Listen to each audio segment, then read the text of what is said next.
RS coaching centre में आप लोगों का स्वागत है। आज हम लोग पढ़ेंगे क्लास 12th का आर्ट्स के यानी जो भूगोल का जो प्रश्न है उन्हीं को यानी देखेंगे आज। तो क्वेश्चन है, कह रहा है मेट्रो रेलवे क्या है, यानी मेट्रो रेलवे क्या होता है इसके बारे में आपको जानकारी देना है। ठीक है, तो मेट्रो रेलवे क्या है, तो कह रहा है मेट्रो रेलवे भूमि के अंदर और बाहर चलने वाली रेल है, ऐसे भी कह सकते हैं। क्योंकि ये जो भूमि के अंदर कलकत्ता में देखा जाता है, जो कलकत्ता में क्या भूमि के अंदर भी ये रेलवे चलते हैं, यानी रेल जैसा ही है, जैसे यानी रेल है वैसा ही है। ठीक है, तो इसी को यानी कहा कलकत्ता में ज़्यादातर यानी भूमि के अंदर चलते हैं ये। ठीक है, तो मेट्रो रेलवे भूमि के अंदर और बाहर चलने वाली रेल है। ये क्या है, एक रेल ही है।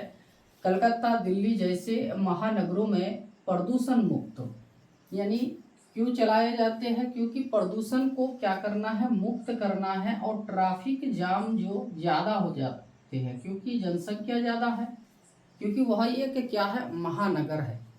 ठीक है, जैसे कलकत्ता दिल्ली ये सब क्या है, महानगर है। तो कह रहा है कलकत्ता और दिल्ली जैसे महानगरों में प्रदूषण मुक्त आधुनिक स्वचालित गाड़ी नियंत्रण प्रणाली, यात्री नियंत्रण प्रणाली से लैस होकर विद्युत रेलगाड़ियों का परिचालन है। तो इससे जो प्रदूषण मुक्त हो रहा है, तो पहले आजकल तो यानी रेलवे भी क्या कर दिया है, इलेक्ट्रॉनिक यानी विद्युत उपकरण हो गया है। ठीक है, विद्युत रेलगाड़ियां हो गया है। तो पहले क्या, ये जो रेलगाड़ियां थी तो ये डीजल से चलने वाली थी, अभी क्या हो गया, विद्युत। तो उस समय अगर शहर में अपना ही यानी महानगर या शहर में क्या चलाएंगे हम लोग, अगर मेट्रो रेलवे चलाते हैं उसको अगर यानी डीजल से चलाते हैं, तो ऐसे ही तो महानगर क्या है, प्रदूषित क्षेत्र हो गया है। तो प्रदूषित को मुक्त करने के लिए यानी मेट्रो रेलवे निकाला गया, और ये क्या, विद्युत से चलने वाली। ठीक है, तो वही आपको बताना है। आधुनिक आज जो यानी आजकल जो यानी चल रहा है, ये आधुनिक युग है। स्वचालित नियंत्रण प्रणाली और यात्री नियंत्रण प्रणाली, यात्रियों को भी यानी क्या अच्छी सुविधा मिले, लेस हो। ठीक है, विद्युत रेलगाड़ी का परिचालन किया गया है। इन्हीं को हम लोग यानी मेट्रो रेलवे के नाम से जानते हैं। ठीक है, यही है मेट्रो रेलवे की कहानी। दूसरा क्वेश्चन क्या कह रहा है, कह रहा है महानगर किसे कहते हैं, संक्षेप में बतलाइए।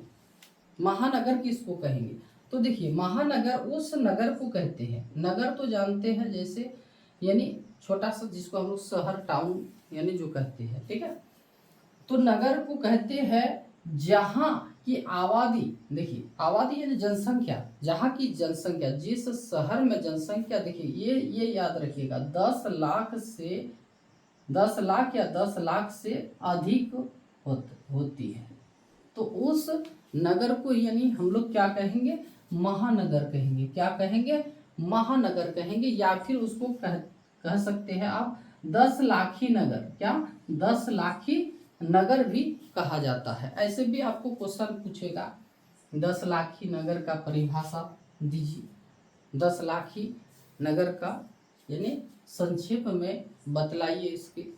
तो 10 लाखी बोलिए या फिर उसको क्या महानगर भी बोल सकते हैं। ठीक है, तो 10 लाख से अधिक है इसलिए नाम दिया गया है 10 लाखी नगर या महानगर कहा जाता है। इसका कार्य सामान्य नगरों से अधिक होता है। ये जो छोटे छोटे नगर जो होते हैं, तो इससे वहाँ जो है क्या होते हैं, इस कह रहा है इसका कार्य सामान्य नगर यानी छोटे जो नगर है इससे यानी ये अधिक होते हैं, यानी उसका देखभाल भी करना पड़ता है, प्रशासनिक सुविधा भी देना पड़ता है, बिजली और बहुत कुछ यानी वहाँ कार्य यानी क्या होते हैं, अधिक होते हैं, अधिक होता है। तथा यहाँ का प्रमुख वित्तीय संस्थाएं या प्रादेशिक प्रशासनिक कार्यालय स्थित होते हैं। उस शहर को देखने के लिए सिर्फ यानी बहुत कुछ प्रशासनिक सुविधाएं और कुछ कार्यालय स्थित होते हैं, बहुत सारे कार्यालय स्थित होते हैं। चलिए, वर्तमान में 10 लाखी नगर जो है, जैसे दिल्ली हो गया, कलकत्ता हो गया, मुंबई हो गया, फिर लखनऊ हो गया, चेन्नई हो गया, पटना भी हमारे जो है, पटना जो है ये भी क्या महानगर के अंतर्गत आ जाते हैं। ठीक है, तो आदि। नेक्स्ट क्वेश्चन क्या कह रहा है, देखिए कह रहा है भारत में सिंचाई के कौन कौन से साधन हैं। भारत में सिंचाई के कौन कौन से साधन है सिंचाई करने का। तो हम लोग किससे सिंचाई करते हैं, सिंचाई तो जानवे करते हैं, यानी खेत में जो पानी देते हैं, यानी किस विधि से देते हैं, किसके द्वारा दिए देते हैं। तो खेत में जो पानी देने की जो क्रिया होते हैं उसी को यानी हम लोग क्या कहते हैं, सिंचाई कहते हैं। तो कह रहा है सिंचाई के कौन कौन से साधन हैं। तो एक नंबर तो यानी क्या हो जाएगा, कुआं।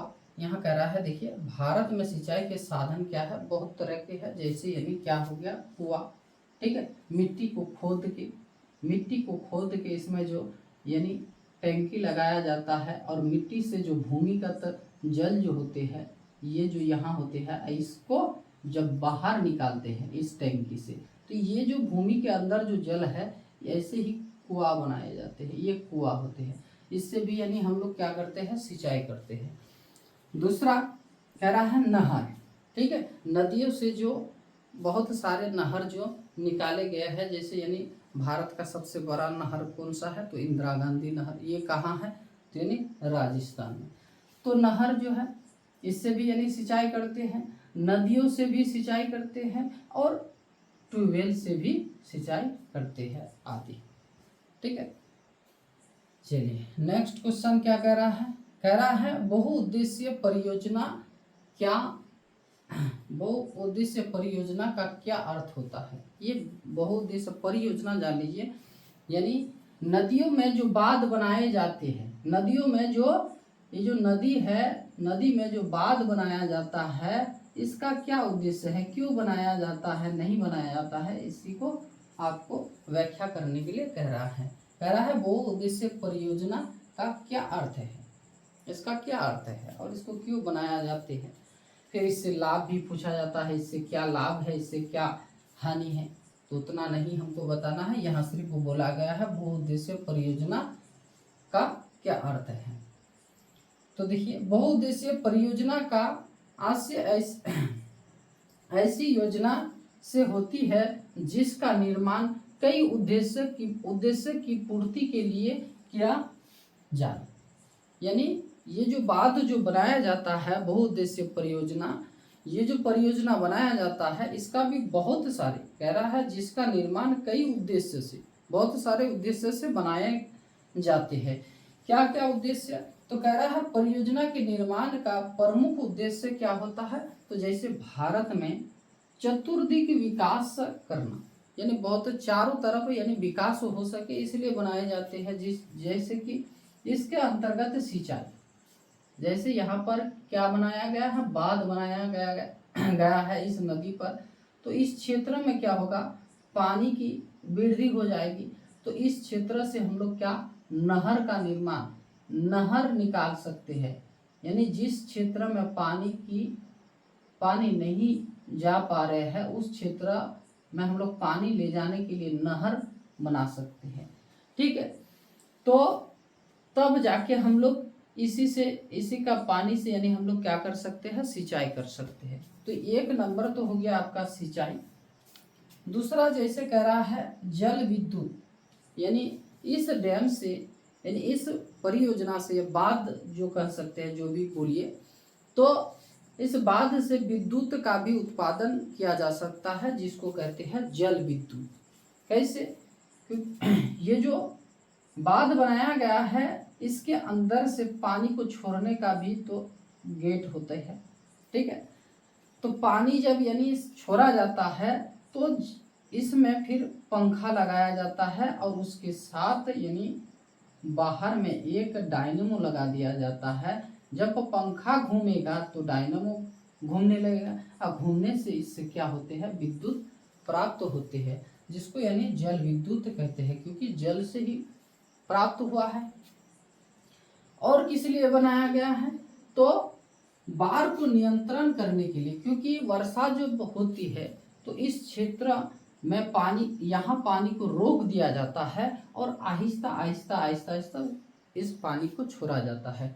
क्योंकि ये जो निचले हिस्से होते हैं, ये निचले हिस्से में जल्दी से पानी क्या होते हैं बह के, यानी इस निचले क्षेत्र में क्या हो जाते हैं, बाढ़ आ जाते हैं और बाढ़ आ जाते हैं। इसलिए क्या करते हैं, जगह जगह यानी ऐसे परियोजना बना दिया जाता है जिससे यानी क्या होते हैं, पानी को रोका जाता है और पानी को आहिस्ता आहिस्ता छोड़ा जाता है। जैसे बिहार में भी यानी कोसी नदी पर जो बांध बनाया गया है उसको ज़्यादातर यानी किस के लिए बनाया गया है, तो बाढ़ नियंत्रण के लिए बनाया गया है। ठीक है। और कह रहा है भारत के प्रमुख परियोजना, बहुत सारे परियोजना है, जैसे कह रहा है दामोदर घाटी परियोजना, भाखड़ा नांगल परियोजना, हीराकुंड परियोजना, ठीक है, आदि, यहाँ आदि दे दीजिएगा, ठीक है, यानी और इस तरह का। तो ये हो गया आप लोग का 1 2 3 4 क्वेश्चन। इन 4 क्वेश्चन को लिख लीजिएगा और थोड़ा सा देख लीजिएगा, क्योंकि ये सब क्वेश्चन जो है बार बार पूछा जाता है। ठीक है, तो आज यही तक।